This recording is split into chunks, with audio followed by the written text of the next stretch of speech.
अस्सलामुअलैकुम class, this is Mohammad Hashim Zia and you guys are watching maths by Hashim Zia.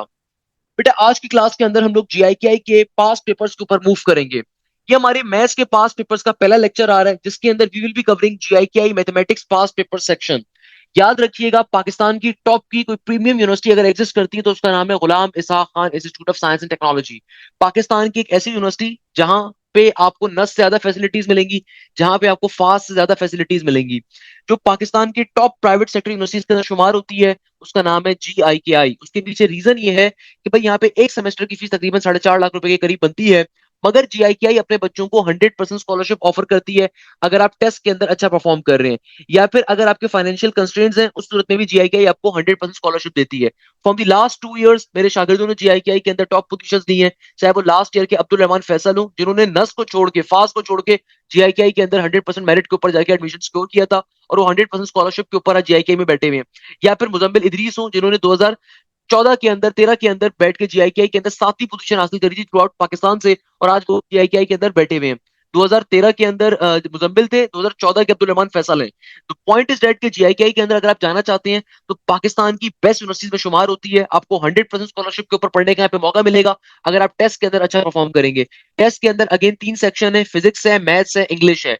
मगर जीआईकेआई के test में नेगेटिव मार्किंग भी इन्वॉल्व होती है, और अगेन कैलकुलेटर वगैरह का इस्तेमाल नहीं होता। तो आपको टेस्ट की तैयारी बहुत अच्छे तरीके से करनी है। और इस दफा जो जीआईकेआई का टेस्ट है वो जून के एंड जुलाई के स्टार्ट के अंदर हो रहा है। जीआईकेआई के एडमिशन के ऊपर मैंने ऑलरेडी वीडियो डिजाइन करी भी, उसको लाजमी तौर पे व्यू करिएगा। और अगर आप जीआईकेआई की तैयारी करना चाह रहे हैं, उसके लिए आप मेरे न्यू बैच का हिस्सा बन सकते हैं। इस बैच में आपकी कंप्लीट तैयारी कवर करवाई जा रही होगी जीआईकेआई यूनिवर्सिटी के हवाले से।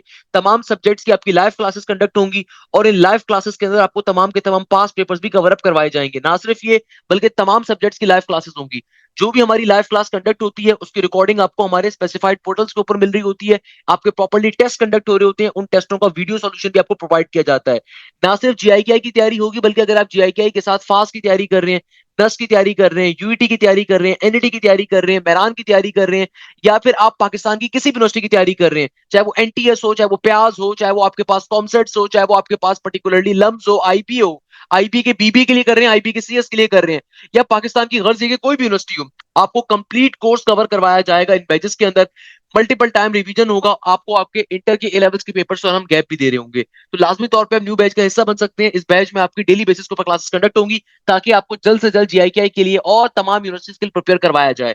हमारे ई कैट के नस्ट के बैचेस अलग होते हैं, एमडी कैट के बैचेस अलग होते हैं, और बी कैट के बिजनेस यूनिवर्सिटीज के, नस्ट बिजनेस स्कूल के, या सोशल साइंसेस के हमारे बैचेस अलग होते हैं। Remember this thing. आज की क्लास के अंदर पहले क्वेश्चन के ऊपर मूव करेंगे। एग्जामिनर इस क्वेश्चन में आपसे कहता है the domain of sec x is dash. अब देखो बेटा, डोमेन और रेंज का कॉन्सेप्ट हर अच्छी यूनिवर्सिटी के अंदर बेतहाशा आता है। खुदारा सिंपल तरीके से एक टेबल और एक चार्ट याद कर लीजिए डोमेन का, रेंज का, कि भाई साइन की डोमेन क्या होती है, साइन की रेंज क्या होती है, कॉस की डोमेन क्या होती है, कॉस की रेंज क्या होती है, साइन इनवर्स की डोमेन क्या है, कॉस इनवर्स की रेंज क्या है, सेक इनवर्स की डोमेन, सेक इनवर्स की रेंज। ये कॉन्सेप्ट, ये फ्री के नंबर है बेटा, ये हर साल पेपर के अंदर हर अच्छी यूनिवर्सिटी के अंदर पूछा जाएगा। आप नस्ट में अप्लाई कर रहे हो, नस्ट में क्वेश्चन हर दफा आता है।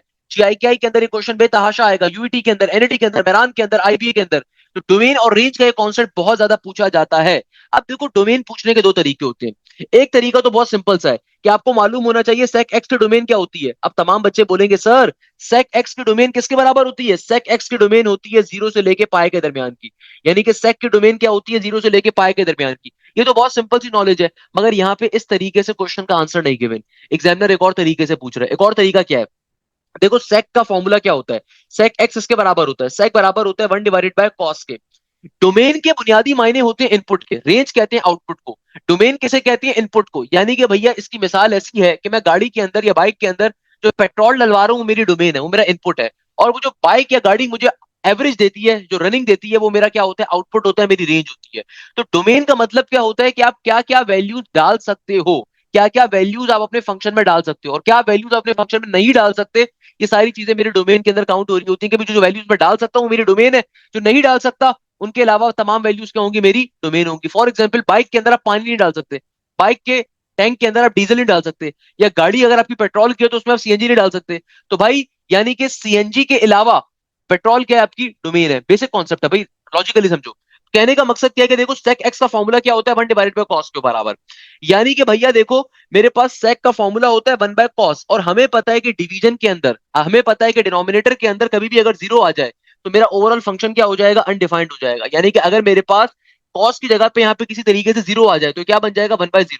यानी कि सेक की डोमेन हर वो वैल्यू होनी चाहिए सिवाय उसके जहां पे मेरा डिनोमिनेटर जीरो हो रहा है भाई। सेक की वैल्यू क्या होनी चाहिए, सेक की डोमेन क्या होगी, हर वो वैल्यू जहां पे मेरे पास डिनोमिनेटर जीरो ना फॉर्म हो जाए। तो अब देखो कॉस जीरो कब बनता है, अब आप तमाम बच्चों के बात मालूम होनी चाहिए। मजे का कॉन्सेप्ट है कि भाई देखो हमारे पास दुनिया के अंदर कॉस जीरो कब बनता है भाई, कॉस जीरो आपके पास होता है π/2 के ऊपर 90 डिग्री के ऊपर। हमारे पास दुनिया के अंदर कॉस जीरो कब कब फॉर्म हो सकता है भाई, 90 डिग्री के ऊपर हो सकता है, या 270 के ऊपर हो सकता है, या किसके ऊपर हो सकता है, आपके पास 450 के ऊपर हो जाएगा, है भाई 450 के ऊपर हो जाएगा। यानी कि वो तमाम फंक्शन है जहां पे मेरे पास कॉस की वैल्यू क्या होगी, अगर मैं कॉस 90 डालूंगा तो भाई यहाँ पे अगर एक्स का एंगल मैं 90 डिग्री रखता हूं तो क्या बन जाएगा, कॉस 90 जीरो हो जाएगा, या कॉस 270 क्या हो जाएगा, जीरो हो जाएगा, कॉस 450 क्या हो जाएगा, जीरो हो जाएगा। तो मेरे पास नीचे डिनोमिनेटर में जीरो आ जाएगा। और कभी भी डिवीजन में अगर जीरो आ जाए तो फंक्शन क्या हो जाता है, अनडिफाइंड, क्योंकि इन्फिनिटी के ऊपर फॉर्म हो रहा होता है। तो यानी कि देखो मैं यहाँ पे सेक की डोमेन के अंदर क्या क्या एंगल्स होने चाहिए, क्या क्या एंगल्स हो सकते हैं सेक के डोमेन में, तमाम एंगल्स हो सकते हैं सिवाय वो जो 90 का हो, 270 का हो, या 450 का हो। क्योंकि देखो जब मैं सेक के फॉर्मूले को ओपन करता हूं तो सेक का फॉर्मूला क्या है, 1/cos।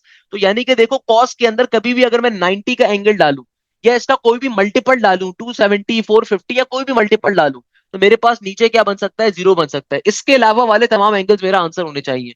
इसके अलावा वाले मेरे तमाम एंगल्स क्या होने चाहिए, आंसर होने चाहिए। तो इसका मतलब मेरा करेक्ट आंसर क्या होगा। अब लॉजिकली बात समझो कि भाई मेरे पास यहाँ पे देखो इसको पढ़ते कैसे हैं कि भाई ये क्या लिखा हुआ है, ये लिखा हुआ है कि भाई सेक की डोमेन क्या होगी, all the real numbers x into x except, क्या कह रहा है, माइनस का मतलब होता है except, all the real numbers except where x approaches to where x approaches to, और आगे उसने आपको एक कंडीशन दी हुई है 2n+1 इंटू π/2, या n+1 इंटू π/2, या 3n+1 इंटू π/2 अब देखो इसको पढ़ते कैसे हैं।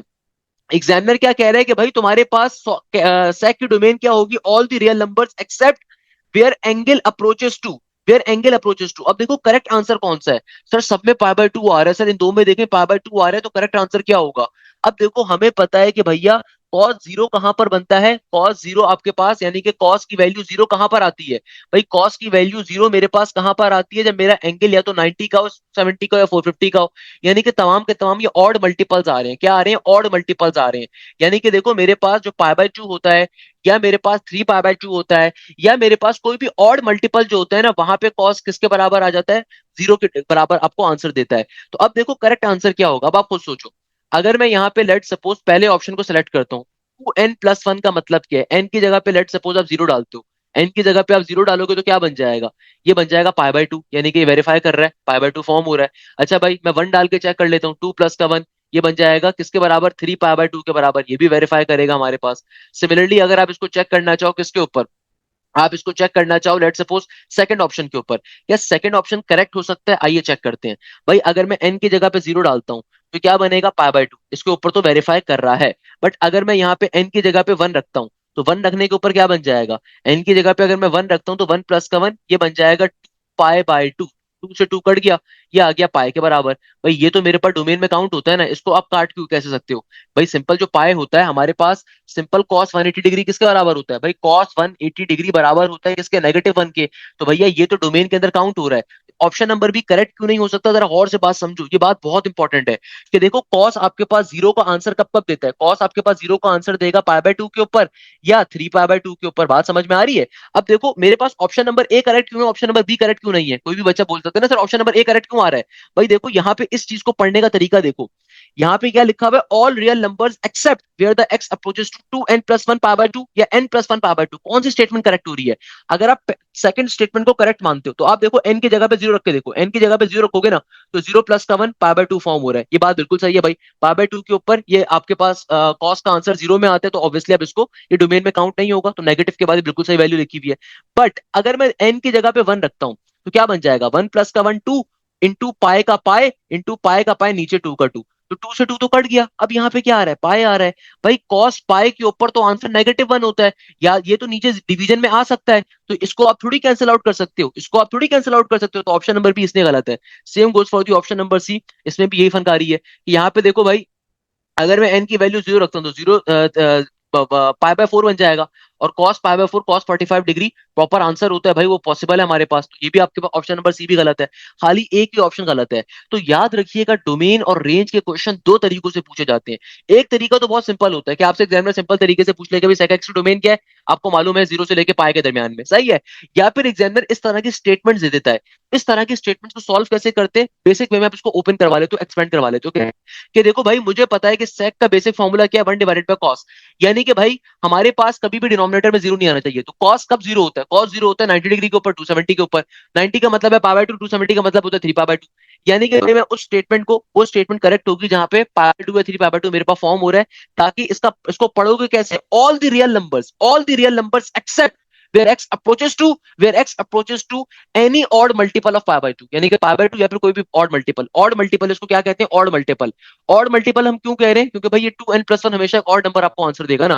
भाई आप 0 डालोगे तब भी ऑड नंबर मिलेगा, 1 मिलेगा, डालोगे तब भी ऑड नंबर मिलेगा, 2 डालोगे n की जगह पे तब भी ऑड मल्टीपल मिलेगा, 3 डालोगे तब भी ऑड मल्टीपल मिलेगा, एंड सो ऑन। तो पॉइंट इज दैट कि भाई सेक की वैल्यू की डोमेन के अंदर हर वो चीज काउंट होगी सिवाय पाई बाय 2 के ऑड मल्टीपल्स के, क्योंकि वहां पे आपके पास सेक क्या होगा, अनडिफाइंड हो रहा होगा। तो ये इसकी डोमेन का आंसर आ गया। नेक्स्ट क्वेश्चन हमारे पास बड़ा सिंपल सा आ रहा है, कोई मसले की बात नहीं है। एग्जामिनर कहता है कि भाई तुम्हारे पास एक अल्फा की वैल्यू आ रही है 60 डिग्री के बराबर, बीटा की वैल्यू आ रही है 30 डिग्री के बराबर। तो बताइए गामा का एंगल क्या होगा। भाई हमें पता है दुनिया के अंदर कोई भी ट्राइंगल अगर एग्जिस्ट कर रहा है, दुनिया में कोई भी ट्राइंगल अगर एग्जिस्ट कर रहा है, तो you all know this particular thing कि तमाम के तमाम एंगल्स का सम किसके बराबर होता है, 180 डिग्री के। तो बेटा देखो, मेरे पास अगर अल्फा भी मौजूद है, बीटा भी मौजूद है, तो गामा का एंगल क्या होगा। भाई जाहिर सी बात है, अल्फा डिग्री का एंगल अगर मेरे पास 60 के बराबर आ रहा है और बीटा का एंगल आ रहा है 30 के बराबर, तो गामा का एंगल किसके बराबर होगा।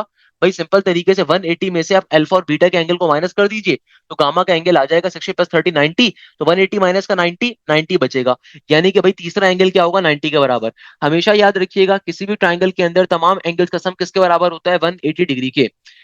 नेक्स्ट क्वेश्चन में एग्जामिनर कह रहा है each angle of pentagon is dash. अब देखो काफी सारे बच्चे कंफ्यूज हो जाएंगे, तो सर ये कैसे सॉल्व करेंगे। भाई सबसे पहले तो देखो, आपको मालूम होना चाहिए पेंटागन का मतलब क्या है। पेंटागन का मतलब है 5 कोनों वाली फिगर। पेंटा का मतलब है 5, यानी कि 5 कोनों वाली फिगर। तो एग्जामिनर कह रहा है each angle of pentagon is dash. हमेशा याद रखिएगा, हमारे पास ट्रिगोनोमेट्री के अंदर एक बड़े मजे का कॉन्सेप्ट होता है। क्या कॉन्सेप्ट होता है, सम ऑफ इंटीरियर एंगल्स कैलकुलेट करने का। तो भाई सम ऑफ इंटीरियर एंगल्स निकालने का फॉर्मूला क्या होता है, सम ऑफ इंटीरियर एंगल्स किसके बराबर होते हैं। भाई ये बराबर होते हैं हमारे पास सिंपल तरीके से n-2 मल्टीप्लाई बाय 180 डिग्री के, है ना भाई। तो हमारे पास सम ऑफ इंटीरियर एंगल्स कैलकुलेट करने का फॉर्मूला क्या है, n-2 मल्टीप्लाई बाय 180 डिग्री। तो कभी भी आपको इंटीरियर एंगल्स का सम चाहिए तो वो किसके बराबर होगा, वो बराबर होगा सिंपल तरीके से n-2 मल्टीप्लाई बाय 180 के। अब देखो यहाँ पे एग्जामिनर क्या कह रहा है, एग्जामिनर कह रहा है कि भाई तुम्हें सिर्फ एक एंगल की वैल्यू चाहिए, मगर सबसे पहले हम क्या करते हैं, तमाम इंटीरियर एंगल्स का सम निकाल लेते हैं। अब देखो पेंटागन कैसी फिगर है, पेंटागन दुनिया में एक ऐसी फिगर है जिसके 5 कोने होते हैं। यहाँ पे n की जगह पे आप 5 को डालिए, माइनस का 2, सही है, मल्टीप्लाई बाय 180 का 180। तो 5 में से 2 को माइनस करोगे 3 बचेगा, 3 को 180 से सिंपल मल्टीप्लाई करवा दीजिए। 3 zero jar zero, 3 8 jar is 24 का 4, 2 कैरी, और 3 1 जार 3, और 2 का इजाफा 540। यानी कि पेंटागन की जो फिगर होगी इसके अंदर तमाम इंटीरियर एंगल्स का सम किसके बराबर है, 540 डिग्री के। अभी आपने तमाम एंगल्स का सम निकाला है, हमें क्या चाहिए, हमें इंडिविजुअल एंगल की वैल्यू चाहिए। तो बेटा देखो, एक सिंगल एंगल की वैल्यू कैसे निकालोगे। अगर मेरे पास तमाम एंगल्स का सम 540 के बराबर है, तो टोटल कितने एंगल्स हैं, पेंटागन में 5 एंगल्स होंगे, तो 540 को 5 पे डिवाइड करवा दीजिए। क्या बन जाएगा, 5 1 जार 5, और 5 के टेबल में 40 कहां पर आता है, 8 के ऊपर। मगर चूंकि मैथ्स का बेसिक कॉन्सेप्ट है, अगर आप दो नंबर्स को एक साथ सिंप्लीफाई कर रहे होते हो तो जीरो को अप्लाई करते हैं, बेटा चौथी क्लास में पढ़ाई जाती है बात। और 5 8 जार इज 40। मेरा आंसर क्या आ गया, सिंपल 108 डिग्री के बराबर। ये बहुत इंपॉर्टेंट कॉन्सेप्ट है भाई, किस तरीके से सॉल्व किया दोबारा समझिए। आपको एग्जामिनर कह रहा था कि भाई आपके पास पेंटागन के अंदर एक इंडिविजुअल एंगल का, तमाम इंडिविजुअल एंगल्स का क्या वैल्यू होती है। तो आपने सबसे पहले सम ऑफ इंटीरियर एंगल्स का फॉर्मूला अप्लाई करके पेंटागन की फिगर के अंदर जितने भी एंगल्स होते हैं उनका सम निकाल लिया। उसके बाद अगर मुझे एक एंगल की वैल्यू चाहिए, तो जो भी सम आया उस सम को मैंने टोटल नंबर ऑफ एंगल्स पे डिवाइड करवाया, तो मेरे पास सिंपल तरीके से एक इंडिविजुअल एंगल की वैल्यू आ गई। इस तरीके से क्वेश्चन क्या हो गया, हमारा सॉल्व हो गया। क्या मुश्किल बात है, अबे नर्सरी क्लास का बच्चा सॉल्व करता है, रिमेंबर दिस थिंग। अच्छा भाई, नेक्स्ट क्वेश्चन में एग्जामिनर कह रहा है फाइंड एक्स क्यूब कोफिशिएंट, और आगे आपको बाइनोमियल एक्सपेंशन गिवन है 2x minus x whole power में 6। अब देखो भाई इस क्वेश्चन को सॉल्व कैसे करोगे, एग्जामिनर कह रहे हैं एक्स क्यूब का कोफिशिएंट बताइए, कहां पे 2x minus x whole power 6 के अंदर। तो बेटा देखो इस क्वेश्चन को तो बहुत बेसिक वे में सॉल्व कर सकते हो। तो एग्जामिनर क्या कह रहे हैं 2x माइनस एक्स की पावर में 6 आ रहा है, एक्स क्यूब का कोफिशिएंट बताइए। तो भाई पहले सिंप्लीफाई करवाओ इसको, ये तो डायरेक्टली सॉल्व हो जाएगा। 2x माइनस का एक्स इसके बराबर होगा, 2x में से x को माइनस करोगे तो ये बन जाएगा x की पावर 6 के बराबर। ये तो आपके पास डायरेक्टली x की पावर 6 आ गया। एक्स क्यूब तो बन ही नहीं रहा आपके पास तो एक्स क्यूब फॉर्म ही नहीं हो रहा। एक्स क्यूब तो यहाँ पे फॉर्म हो नहीं सकता, इसलिए उसका कोफिशिएंट क्या होगा, 0 के बराबर। आप किसी भी तरीके से चेक कर सकते हो इसको, कैसे कि देखो अगर मैं यहाँ पे जो मैं बाइनोमियल थ्योरम तो अप्लाई नहीं कर सकता ना, क्योंकि यहाँ पे देखो दो टर्म्स तो नहीं है मेरे पास। अगर 2x माइनस का x मौजूद था तो ये डायरेक्टली सिंप्लीफाई हो गया, किसके बराबर आ गया, x की पावर 6 के। तो x की पावर 6 को आप ब्रेक ही नहीं कर सकते। कैसे ब्रेक करोगे, अगर आप इसको ब्रेक करने पे भी जाते हो, आप इसको ऐसे करके ब्रेक कर दो तो ये क्या बन जाएगा, एक्स क्यूब का स्क्वायर। कोफिशिएंट थोड़ी निकाल सकते हो, सही है ना, आएगा आपके पास। कोफिशिएंट क्या होगा, 0 के बराबर होगा। क्योंकि देखो यहाँ पे बाइनोमियल थ्योरम अप्लाई नहीं कर सकते, क्योंकि दोनों टर्म्स जो है सेम वेरिएबल के फॉर्म पे गिवन थी। तो यहाँ पे आपके पास बाइनोमियल थ्योरम क्या होगा, अप्लाई नहीं हो सकता।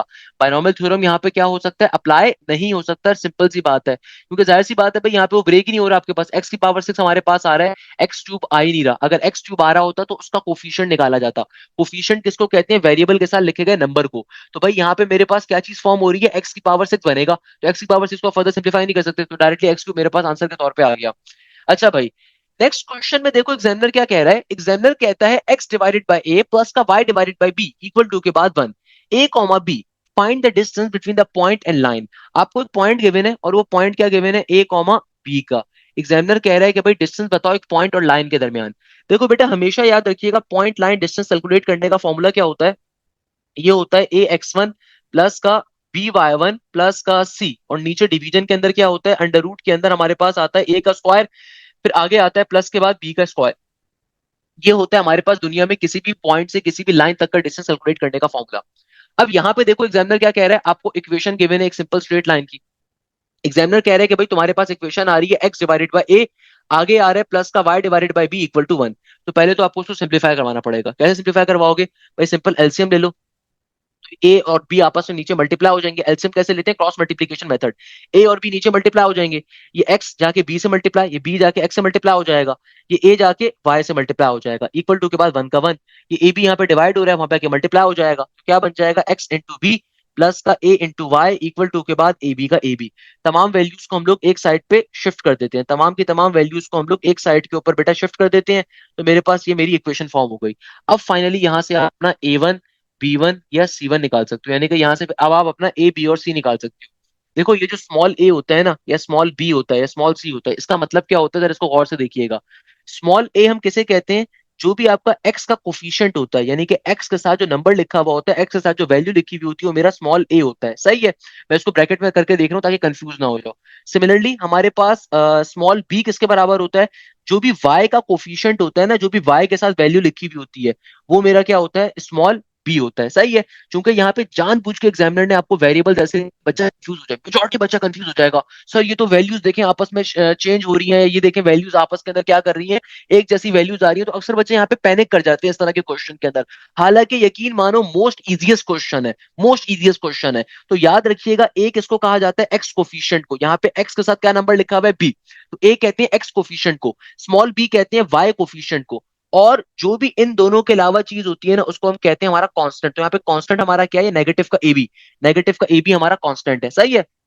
और आपको जो ये ब्रैकेट के अंदर वैल्यू गिवन थी ना, ये आपका x1 y1 का पॉइंट आ रहा है। अब सिंपल इसको जरा इस फॉर्मूले में डालते हैं, देखो क्या बनेगा। हमारे पास स्मॉल ए की वैल्यू किसके बराबर है, स्मॉल ए बराबर है देखो बी के।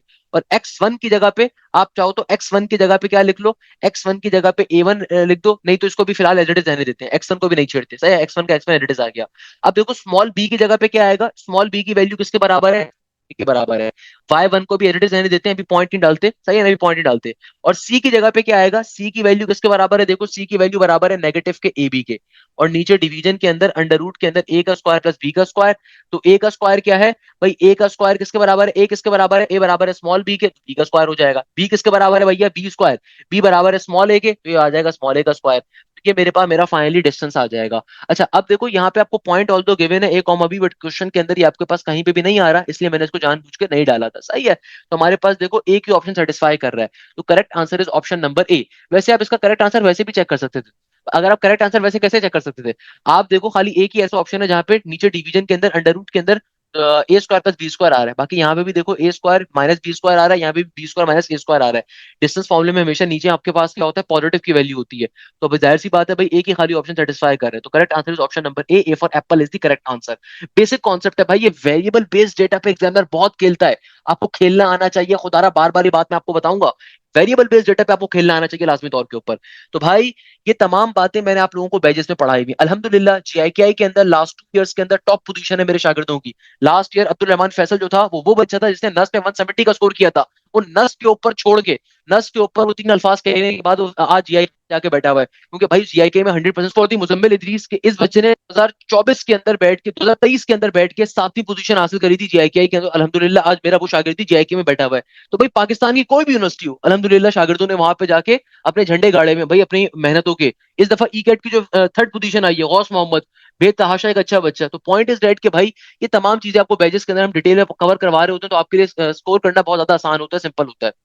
अच्छा भाई, अब देखो नेक्स्ट क्वेश्चन जो हमारे पास आ रहा है, again it's a very important question. Examiner क्या कह रहा है? एग्जामिनर कहता है इंटीग्रेशन ई की पावर 2x प्लस ई की पावर नेगेटिव 2x प्लस का 2 डिवाइडेड बाय ई की पावर x प्लस ई की पावर नेगेटिव x इसके बराबर होगा। अब देखो इस क्वेश्चन को सॉल्व कैसे करोगे, इस क्वेश्चन की लॉजिक क्या है, इस क्वेश्चन को सॉल्व करने का तरीकेकार। अक्सर बच्चे कंफ्यूज हो जाएंगे, पैनिक हो जाएंगे, सर यहाँ पे इंटीग्रेशन कैसे लेंगे? अरे भाई बेसिक कॉन्सेप्ट है। क्या बेसिक कॉन्सेप्ट है, जरा गौर से बात समझो।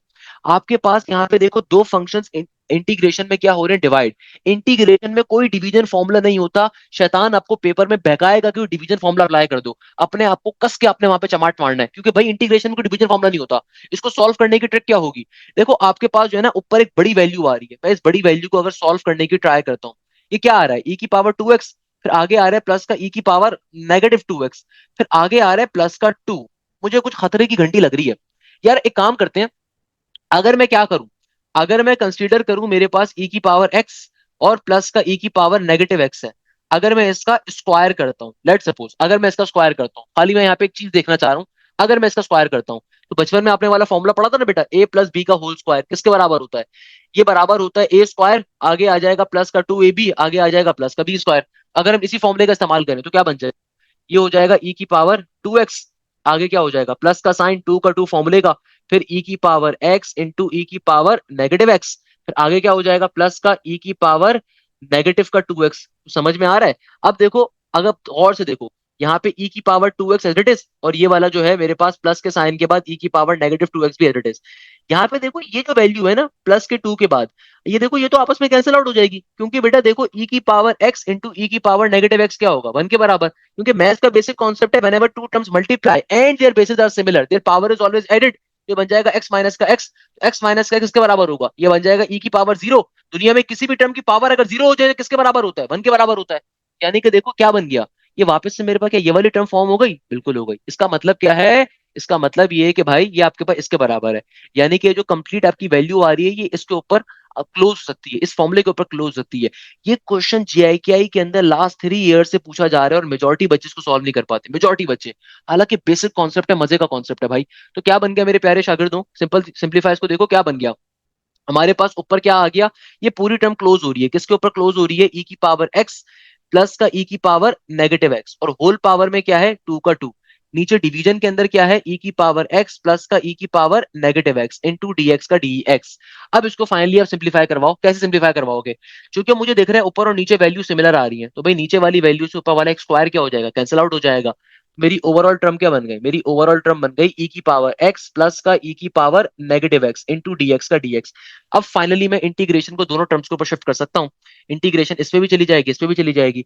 तो देखो बेटा, इंटीग्रेशन ई की पावर एक्स के ऊपर भी चली जाएगी, और इसी तरीके से इंटीग्रेशन ई की पावर नेगेटिव एक्स के ऊपर भी चली जाएगी। ई की पावर एक्स की इंटीग्रेशन क्या होगी भाई? ई की पावर एक्स की इंटीग्रेशन ई की पावर एक्स के बराबर ही होती है।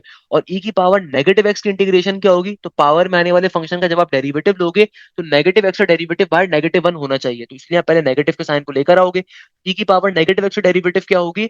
ई की पावर नेगेटिव एक्स की इंटीग्रेशन क्या होगी? ये होगी नेगेटिव का ई की पावर नेगेटिव एक्स। तो आपके पास क्या बन जाएगा, इंटीग्रेशन ऑफ ई की पावर नेगेटिव एक्स क्या होती है भाई? इंटीग्रेशन के अंदर अगर आप ई की पावर नेगेटिव एक्स की इंटीग्रेशन ले रहे हो, जरा और से देखिएगा बात को, तो भाई पावर में आने वाले फंक्शन का भाई डेरिवेटिव लेना होता है ना, तो नेगेटिव एक्स का डेरिवेटिव -1 होगा। अभी चूंकि भाई -1 नहीं है, तो आप पहले लेकर आ जाते हो। तो बाहर -1 को लेकर आओगे। अब e की पावर -x की इंटीग्रेशन अप्लाई करोगे तो e की पावर -x की इंटीग्रेशन क्या होगी, e की पावर -x के बराबर ही होगी। तो और से देखो भाई, यहाँ पे इंटीग्रेशन e की पावर -x क्या होगी, नेगेटिव का साइन आएगा इंटू e की पावर -x प्लस के c के साथ, ये आपका आंसर आ जाएगा। ये आपका क्वेश्चन का आंसर था। मेजोरिटी बच्चे पैनिक कर जाते हैं, कोई मुश्किल क्वेश्चन आ रहा है। अरे भाई नर्सरी क्लास का कॉन्सेप्ट है, नर्सरी क्लास का। हाँ, उस बच्चे के लिए मुश्किल है जिसने ढंग से तालीम हासिल नहीं करी, उस बच्चे के लिए जाहिर सी बात है भाई मुश्किल का बायस है। अब जिस बच्चे ने सर हाशिम से मैथ्स पढ़ी हुई है तो उसको क्या मसला हो सकता है। तो भाई हमारे बैचेस की सबसे खास बात ही क्या होती है, पाकिस्तान की टॉप की एप्टीट्यूड फैकल्टी आपको एक एक सब्जेक्ट पढ़ाती है। ये वाला मजाक नहीं होता कि फिजिक्स भी एक बंदा पढ़ाएगा, केमिस्ट्री भी एक बंदा पढ़ाएगा, कंप्यूटर भी एक बंदा पढ़ाएगा, और मुझे इंतहाई अफसोस होता है कि बायोलॉजी भी बंदा पढ़ा रहा हो। भाई ये इंतहाई मजाक वाला काम होता है बच्चों के साथ। तो बैचेस के अंदर पाकिस्तान की एप्टीट्यूड फैकल्टी आपको हर सब्जेक्ट पढ़ाती है, जिनका प्रॉपर तजुर्बा होता है, जिनका प्रॉपर्ली क्वालिफिकेशन होती है, इनकी हाईली अपनी कोई क्वालिफिकेशन एग्जिस्ट करती है दुनिया के अंदर। कहने का मकसद क्या है, एक चीज आपको बेसिक टू एडवांस लेवल के ऊपर हम लेके जा रहे होते हैं। खैर, नेक्स्ट क्वेश्चन जो मेरे पास आ रहा है, अच्छा बेटा अब देखो नेक्स्ट क्वेश्चन जो हमारे पास आ रहा है इसको भी मार्क कर लीजिए, मोस्ट इंपॉर्टेंट क्वेश्चन है। इस क्वेश्चन के देखो लॉजिक क्या है, इस क्वेश्चन की लॉजिक ये है कि इस क्वेश्चन में एग्जामिनर क्या कह रहा है कि भाई तुम्हारे पास y की वैल्यू बराबर है किसके, एक्स स्क्वायर के, और y बराबर है किसके, 2x के। तो find area under the curve. अब देखो यहाँ पे इसकी लॉजिक क्या बनती है, इसकी लॉजिक ये होती है कि एग्जामिनर ने आपको दो इक्वेशंस दे दी और एग्जामिनर मासूमियत से कहे भाई एरिया अंडर द कर्व खुद से कैलकुलेट कर लो। अब बेचारे मासूम से बच्चे परेशान हो जाते हैं, sir area under the curve कैसे निकालनी है, तो बहुत मुश्किल कॉन्सेप्ट आ गया। हमें तो भाई एरिया अंडर दी कर्व का हमने बचपन में अपने एफएससी के टीचर से पढ़ा था, उसका फॉर्मूला तो इतना मुश्किल सा होता है कि सर वो अपर लिमिट होती है फिर लोअर लिमिट होती है, इस तरीके से क्वेश्चन होता है। यहाँ पे तो कुछ गिवन ही नहीं है, सॉल्व कैसे करें। तो सॉल्व करने का तरीकेकार है, क्या तरीकेकार है कि प्यारे शागिर्दों सबसे पहले नंबर के ऊपर आपने क्वेश्चन को गौर से देखना है। क्वेश्चन गिवन क्या है आपको, देखो भाई मेरे पास एक क्वेश्चन आ रहा है y is equal to x square और एक इक्वेशन आ रही है y is equal to 2x। सबसे पहले तो आपको अपनी लिमिट्स डिफाइन करनी पड़ेंगी। तो लिमिट्स कैसे निकालोगे, जरा गौर से देखो, आपके पास एक इक्वेशन है y is equal to x square, दूसरी इक्वेशन क्या है y is equal to 2x। तो भाई मैं इन दोनों इक्वेशंस को आपस में सब्स्टिट्यूट करवा देता हूँ। तो क्या बन जाएगा, ये हो जाएगा x square is equal to 2x। तो भाई y is equal to x square की वैल्यू को आप इस इक्वेशन में प्लॉट करो तो क्या बन गया, x square is equal to 2x।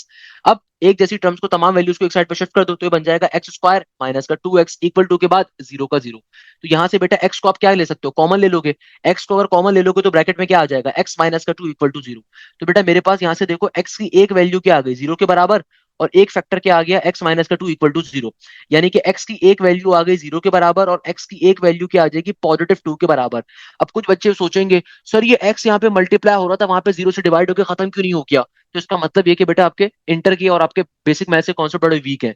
हमेशा याद रखिएगा फैक्टर्स कभी भी जीरो पे डिवाइड होकर खत्म नहीं होते। Always remember this thing, variable कभी भी जीरो पे डिवाइड होकर खत्म नहीं होता।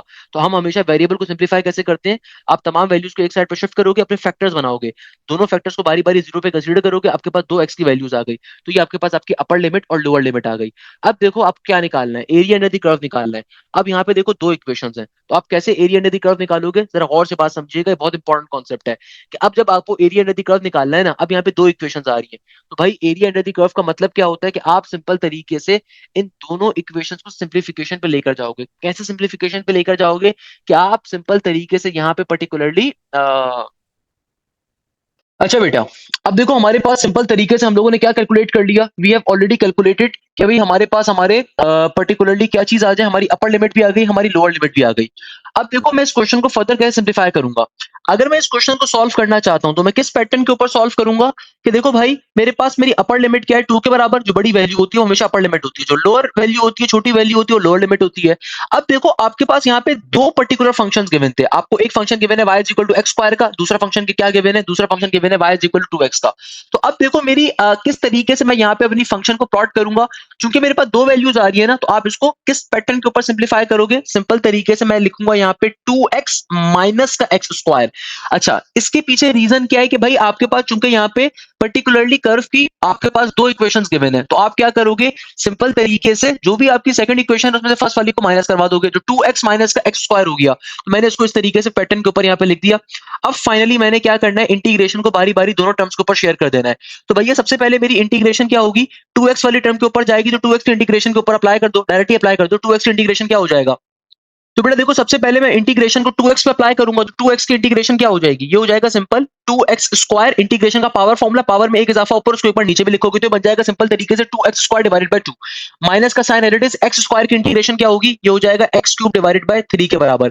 अगेन x² पे भी इंटीग्रेशन का पावर फॉर्मूला, पावर में एक इजाफा ऊपर उसको एक बार नीचे लिखोगे। और फाइनली जब आपने इंटीग्रेशन के सिंबल को इंटीग्रेशन को अप्लाई कर दिया तो इंटीग्रेशन का सिंबल क्या हो जाएगा, रिमूव, और आपकी लिमिट्स ब्रैकेट के बाहर आ जाएंगी। अब देखो इस 2 से 2 क्या हो गया, कैंसिल आउट। अब फाइनली यहाँ पे आप इसको सिंप्लीफाई करवाने के लिए क्या कर सकते हो, अब आप अपनी लिमिट्स को अप्लाई करवा दीजिए। तो लिमिट्स को अप्लाई कैसे करोगे, एक दफा अपर लिमिट फिर माइनस लोअर लिमिट। तो जहां जहां वेरिएबल आ रहा है, इनपुट आ रहा है, वहां पे एक दफा मैं डालूंगा अपनी अपर लिमिट को, जहां जहां मेरे पास वेरिएबल आ रहा है एक दफा मैं डालूंगा अपनी अपर लिमिट को, सही है। फिर माइनस का साइन, फिर जहां जहां देखो फंक्शन आ रहा है एक दफा आप डालोगे अपनी लोअर लिमिट को, एक दफा किसको डालोगे, अपनी लोअर लिमिट को।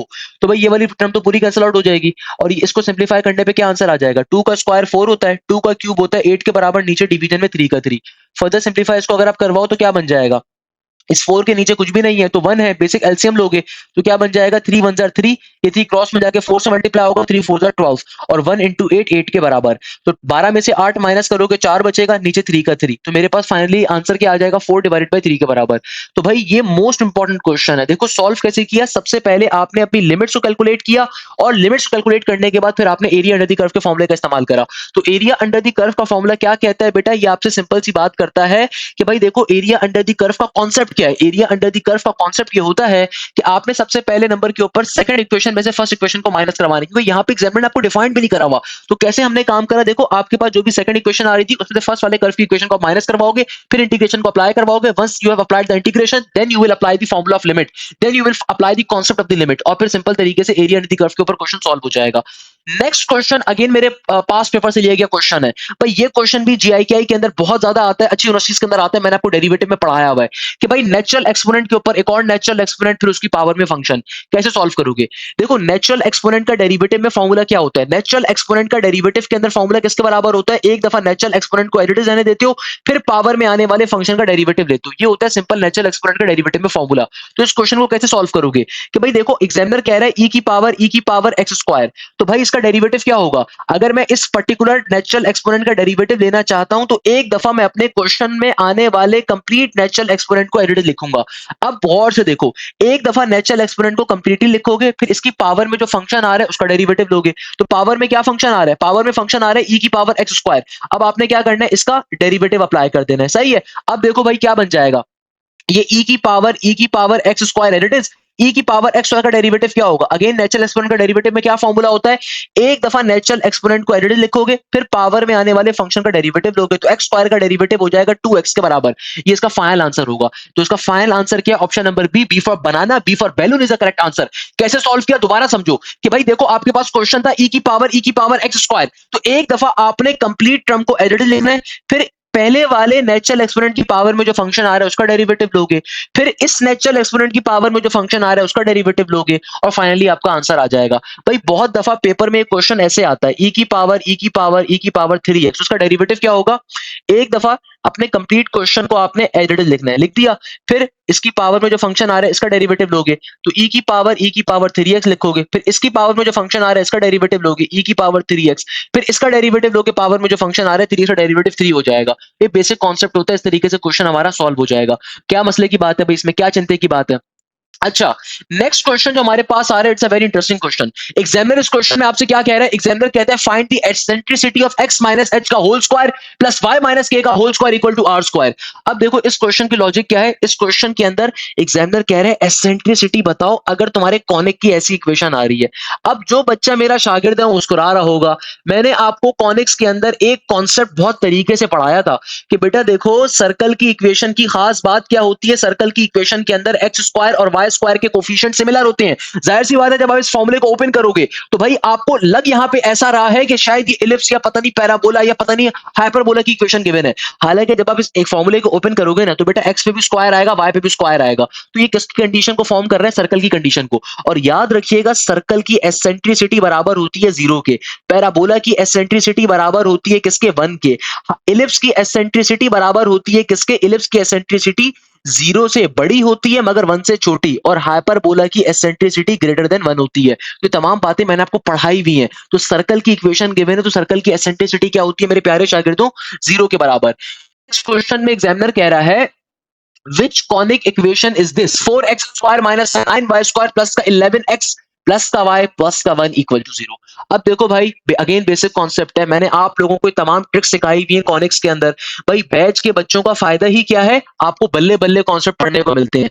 तो मेरे प्यारे शागिर्द हो, मैंने आपको ट्रिक सिखाई थी कि भाई कभी भी कॉनिक के अंदर अगर x² भी मौजूद हो, y² भी मौजूद हो, तो भाई अगर ये दोनों चीजें आ रही है ना, तो ये सर्कल भी हो सकता है, ये एलिप्स भी हो सकता है, या हाइपरबोला भी हो सकता है। मगर अगर x² और y² के अंदर एक वैल्यू पॉजिटिव है, एक वैल्यू नेगेटिव है, तो बेटा फिर ये आपके पास सिर्फ हाइपरबोला होता है, क्योंकि सर्कल और एलिप्स की कंडीशन होती है कि x² y² दोनों पॉजिटिव होने चाहिए, जबकि हाइपरबोला की कंडीशन होती है कि x² y² में से एक वैल्यू पॉजिटिव होगी, एक वैल्यू नेगेटिव होगी। इस तरीके से हमारे पास हमें साफ तौर पे दिख रहा है कि कॉनिक किसको रिप्रेजेंट कर रहा है, हाइपरबोला को। इस तरीके से हमारा क्वेश्चन क्या हो गया, सिंप्लीफाई हो गया। एक चीज अपनी जहन में रखिएगा कि बेटा ये जीआईकेआई के टॉप 10 एमसीक्यूज की जो सीरीज में आप स्टार्ट कर रहा हूं, it is most important series. आपने साथ साथ इन पास पेपर्स के लेक्चर्स को लाजमी तौर पर लेना है। इसके अलावा अगर आप वाकई में इंटरेस्टेड हो जीआईकेआई में एडमिशन लेने के लिए, तो याद रखिएगा जीआईकेआई का टेस्ट पूरे पाकिस्तान के तमाम बड़े शहरों के अंदर होता है। जीआईकेआई की टेस्ट की डेट आपके पास इस दफा जून के मिड से लेकर जुलाई के स्टार्ट की आ रही है। तो जीआईकेआई की तैयारी बहुत अच्छे तरीके से करो, और लाजमी तौर पे दोस्तों के साथ लेक्चर के लिंक को शेयर करो। हमारा न्यू बैच अभी रिसेंटली इस वीक से स्टार्ट हुआ है, उसका लाजमी तौर पे आप हिस्सा बन सकते हैं। देखो बैच का फायदा क्या होता है, अक्सर बच्चे पूछते हैं सर यूट्यूब पे भी लेक्चर्स अवेलेबल हैं। भाई दुनिया में हर चीज हर जगह पे अवेलेबल है। आप स्कूल क्यों जाते हो, स्कूल इसलिए जाते हो ताकि आपको गाइडेंस मिलती है। भाई बैच का सबसे बड़ा फायदा ये होता है कि आपको स्पेशल गाइडेंस मिलती है। सेकंड नंबर के ऊपर बैच का सबसे बड़ा फायदा ये होता है कि भाई आपको टॉप के पाकिस्तान के टीचर्स आपको चीज पढ़ाते हैं। ये मजाक नहीं हो सकता कि फिजिक्स केमिस्ट्री मैथ्स इंग्लिश एक ही बंदा बैठ के पढ़ा ले, या आपके पास जिस बंदे की अपनी कोई वर्थ नहीं है, जिसने जिंदगी में खुद किसी यूनिवर्सिटी से पढ़ा नहीं है, या जिसकी अपने कोई क्वालिफिकेशन नहीं है, वो बैठ के पढ़ाए। मेरे पास पाकिस्तान के टॉप के कॉलेजेस के टीचर आके पढ़ाते हैं। हर सब्जेक्ट का अपना स्पेशलिस्ट टीचर होता है जो आपको एक एक चीज बेसिक टू एडवांस लेवल के ऊपर लेकर जाता है। इसके अलावा सबसे इंपॉर्टेंट खास बात क्या होती है कि तमाम सब्जेक्ट्स आप पे कवर होंगे। आप चाहे जीआईकेआई में अप्लाई करो, नस्ट में अप्लाई करो, फास्ट में अप्लाई करो, एनईटी में अप्लाई करो, मैरान में अप्लाई करो, कायदे अवाम में अप्लाई करो, यूईटी में अप्लाई करो, प्याज में अप्लाई करो, एनटीएस में अप्लाई करो, लॉ स्कूल ऑफ इकोनॉमिक्स में अप्लाई कर रहे हो, आईबीए में कर रहे हो, आईबीए सक्कर में कर रहे हो, कहीं भी अप्लाई कर रहे हो, आपको अलग अलग फीस देने की जरूरत नहीं पड़ेगी। एक ही बैच में आपको हर चीज की तैयारी मल्टीपल टाइम्स कवर अप करवाएंगे। इसके अलावा आपकी तमाम के तमाम सब्जेक्ट जो आपकी क्लासेस होती हैं, लाइव क्लासेस होती हैं। लाइव क्लासेस आपकी एक एक चीज बेसिक टू एडवांस लेवल पे कवर होगी, और जो भी लाइव क्लास कंडक्ट होगी उसकी रिकॉर्डिंग भी आपको प्रोवाइड की जाती है। तो इसके सबसे ज्यादा फीचर ही फीचर होते हैं। तो आपको हर चीज बेसिक टू एडवांस लेवल के ऊपर हम कवर भी करवाते हैं और लेके भी चलते हैं। तो इसका आपने बड़ा ख्याल रखना है इंशाअल्लाह ताला। और हमारा जो न्यू बैच है वो भी रिसेंटली स्टार्ट हुआ है। जो भी लाइव क्लास कंडक्ट होती है उसकी रिकॉर्डिंग आपको हमारे स्पेशल पोर्टल्स के ऊपर मिलती है, जहां पे आप अपने रिकॉर्डिंग से एक्सेस कर सकते हो। आपके प्रॉपर्ली टेस्ट कंडक्ट होते हैं सेम पैटर्न के ऊपर, जैसे जीआईकेआई का, नस का, फास्ट का टेस्ट होता है। तो सबसे बड़ा फायदा आपको बैचेस के अंदर ये मिलता है कि भाई आपको गाइडेंस भी मिलती है, जो रिसेंट पेपर्स होते हैं वो भी डिस्कस कर रहे होते हैं। तो भाई हमारा न्यू बैच जो स्टार्ट हो रहा है उसका हिस्सा बन सकते हैं। यहीं पे मैं इस क्लास को एंड करूंगा इस उम्मीद के साथ कि आप जाएं जैसे खैरियत से होंगे। मुझे बहुत सारी दुआओं में याद रखिएगा। जज़ाक अल्लाह, thank you so much. Hashim Zia signing of.